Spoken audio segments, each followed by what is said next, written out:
Shannon, who walks away with the victory? Man, this is going to be a really good game. This might be the game of the weekend, although I think all the games will be really, You know what? This is really good. Yeah, like all of them are good to me. Go ahead. Skip, I think the thing is this game has the potential to be probably the highest scoring of the two. I got Buffalo winning a game, even though Josh Allen scares me at times. Yeah. Because for whatever reason, Skip, he's got the bug where he, like, once he turns it over, he feels he got to turn it over a second and a third time just to make sure the first time was not an accident. And the one thing that you don't want to do against this Cincinnati Bengals team is turn it over because they normally do a pretty good job of catching in your mistakes. Mm-hmm. We saw what they did against Tampa. Brady got careless with the basketball, the football in the second half of the ball game, and a game that they were clearly in control of, it goes boom, boom, boom, and the next thing you know, you're like, damn, what happened? Yep. Well, you turn it over, they make you play the ultimate price for those mistakes. Yep. I'm going to take the Bills in a close ball game. I would like it a lot better if Von Miller was in this game, especially with all the linemen that's out. They're going to have a guy, I think, that started only 2 games in the starting lineup. They lost Lyle Collins, so they're probably going to be potentially down 3 offensive line starters going up against Buffalo in that building. And it gets crazy loud in Buffalo. I think they play really well. Now, you got to get your hands full because that 3-headed monster outside with Chase, Higgins, and Boyd, although Boyd hadn't shown a whole lot lately, don't underestimate him because on third down, he can be big. But those 2 outside guys, Higgins and Chase has, 9 straight games of at least 7 receptions, the 5th longest streak since the merger. Yep. Diggs, it's just the firepower because they got great receivers on both sides. They got great quarterback play on both sides. The question is, what defense will make the one play that gives their team the extra possession and be the difference in the ball game? I say it's Buffalo. I say they win a very high-scoring game. I'm going 34-30. Are you really? Yeah. Wow. I disagree with your conclusion and with your size of score. Okay. I'm going lower scoring. I'm going 23-20, but I'm going visiting team. You don't think they ought to go get 20, those 2 offenses? I just don't. I think it's going to be one of those cold, hard-fought, down-to-the-wire type games, and it's going to be lower scoring than you think. If Von Miller were healthy and wreaking havoc, I would have to go with the Bills. To your point, Joe Burrow has lost 1 offensive line starter each of the last 3 games. One. And all of a sudden, you're down to 2/5 of your starting offensive line that, as you recall, was completely rebuilt after last year when Joe Burrow was sacked by far the most in the regular season and by far the most in the postseason. Yep. Here we go again.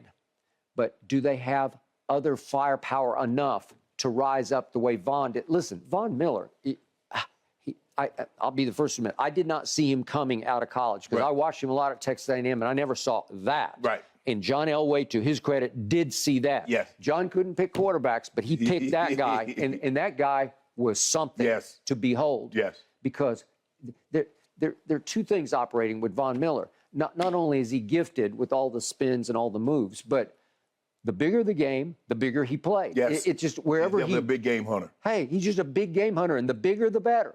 All the way to the Super Bowl last year. I mean, he put them over the top. Go back and look at the AFC Championship game against New England. Look at the NFC Championship game last against San Francisco. Look at the Super Bowl against the Carolina Panthers. Look at the Super Bowl last year. Yeah. That's what he does. In big games, he will show up. Yeah. And when I watch him play, he plays small to me. He looks smaller, but I ran into him at the golf course. It's been a couple of months ago. He's a big man. Oh, from waist down, he's he got a trunk. And to skip the thing that makes him, I think why John fell in love with him, and I talked to John about this, he said he's the closest thing he'd ever seen to Derek Thomas. He could bend like Derek. Derek could be parallel to the line.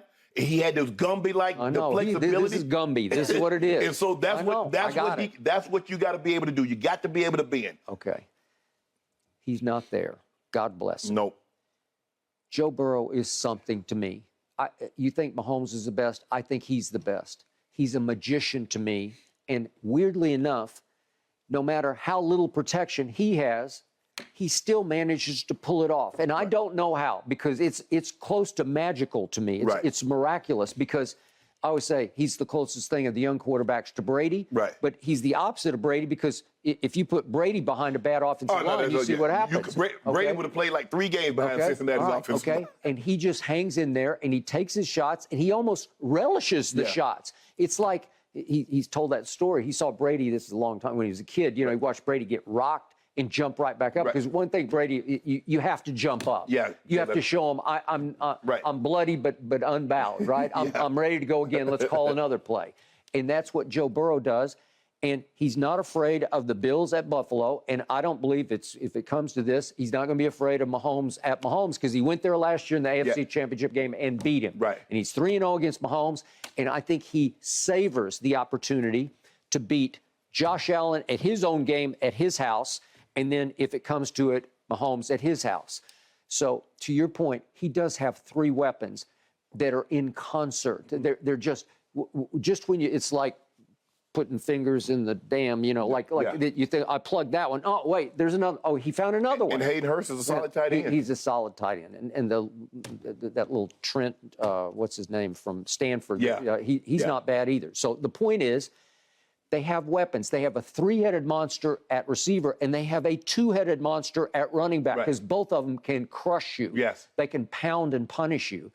And I just like the mix of this, and I like Cincinnati's defense because it's opportunistic. You saw what happened. Yeah. Tyler Huntley tries to go up over the top, and all of a sudden Sam Hubbard has the football, and he's running the length of the field.